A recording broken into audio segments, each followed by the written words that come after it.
गुरु भक्ति योग। गुरु से धोखा करना यह अपनी ही कब्र खोदने का साधन है। गुरु और शिष्य के बीच जो शक्ति जोड़ने का काम करती है वह शुद्ध प्रेम होना चाहिए। गुरु का कृपा प्रसाद और शिष्य की कोशिश मिलती है तब अमरत्व रूपी बालक का जन्म होता है। शिष्य को अपने समग्र जीवन के दौरान गुरु के यश की पताका लहराना चाहिए।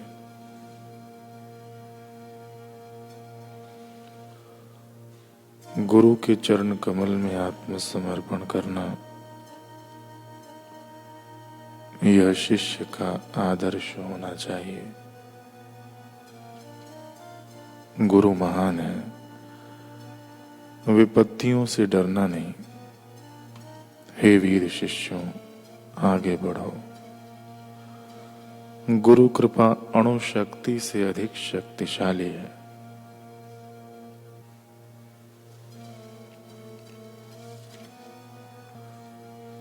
वन की ऊबड़ खाबड़ पथरीली और कंटीली डगर,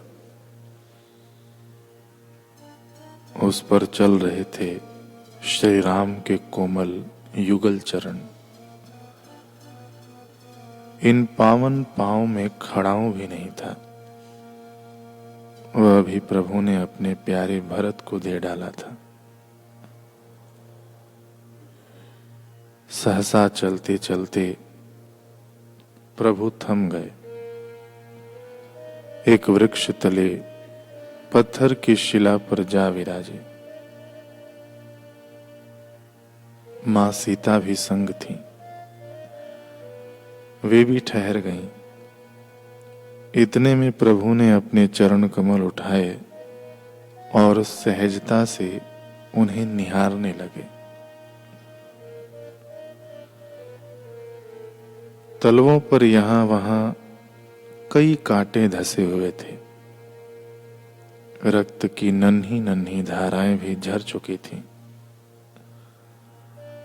मां सीता ने देखा तो उनको बड़ा कष्ट हुआ। उन्होंने आओ देखा न ताओ कांटे निकालने के लिए आतुर हो उठी। प्रभु ने हठात उन्हें रोका, नहीं सीते, तुम्हें ऐसा करना शोभा नहीं देता। तुम तो साक्षात भक्ति स्वरूपिणी हो। भक्ति का एक ही कार्य होता है, सबको मेरे चरणों तक लेकर आना। फिर चाहे वे कांटे ही क्यों ना हो, तुम्हारा उन्हें मेरे चरणों से अलग करना उचित ना होगा।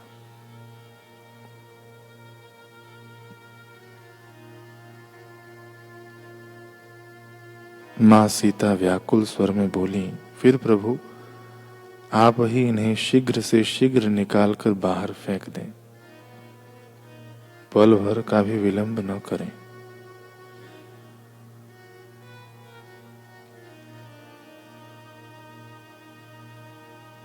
प्रभु ने कहा, यह कार्य तो हम भी नहीं कर सकते देवी। ऐसा कहते हुए प्रभु की आंखों में दया की नमी उमड़ आई। वे कांटों को प्यार से निहारते हुए कहने लगे, देखो ना कितनी गहराई तक इन्होंने मेरे चरणों में समाने की कोशिश की है। कितने विश्वास से मेरे तलवों में शरण ली है। कांटे ही सही, पर देखो ना कैसे मुझे अर्पित किया है इन्होंने स्वयं को। यह भी तो एक श्रेणी का समर्पण ही है सीते। और ऐसे समर्पित शरणागत मुझ पर आश्रित हुओं को भला मैं निष्ठुर होकर कैसे ठुकरा दूं। सच में प्रभु का भगवान का सगुण साकार रूप होता ही ऐसा है। वे शरीर धरकर गुरु रूप में आते ही इसलिए हैं ताकि सबको अपने स्नेह की दिव्य छाया दे पाए। फूल कांटों, सज्जन दुर्जनों, सबको वे अपनी कृपालुता के आगे विवश होते हैं। शरणागत को ठुकराना उन्हें आता ही नहीं। यही वजह है कि गुरुदेव दीक्षा देते समय कभी यह नहीं देखते कि जिज्ञासु के पुराने कर्म संस्कार कैसे हैं, उनमें कितने दोष दुर्गुण या विकार हैं, उनका मन कैसा है, कैसी कैसी लत लगी है, स्वभाव किस तरह का है। नहीं, इनमें से कुछ भी तो नहीं देखते। वे मानो समाज के खुले प्रांगण में नंगे पांव चल रहे हैं। सद्गुरु समाज के खुले प्रांगण में नंगे पांव चल रहे हैं। फूल कांटों, कंकड़ पत्थरों, सबको खुला न्योता दे रहे हैं। आओ, बेझिझक ब्रह्म ज्ञान की अलौकिक छाया में आओ।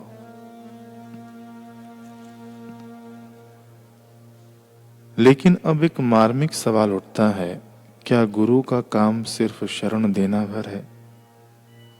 क्या वे कांटों को सहेज कर हमेशा के लिए सहलाते रहते हैं?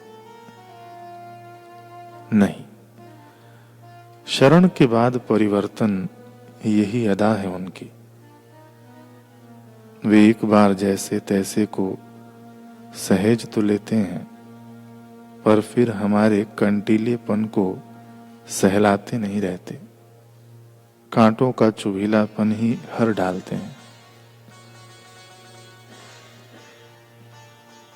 एक बार लोहे को स्वीकार तो लेते हैं, पर फिर अपने पारस चरणों से उसे कुंदन बनाने में जुट जाते हैं। हमसे कभी खुद को अलग नहीं करते, पर हमसे हमारे विकारों को अलग कर देते हैं। ऐसी आलिशान हस्ती है गुरु, ऐसी गजब की कार्यशैली है उनकी।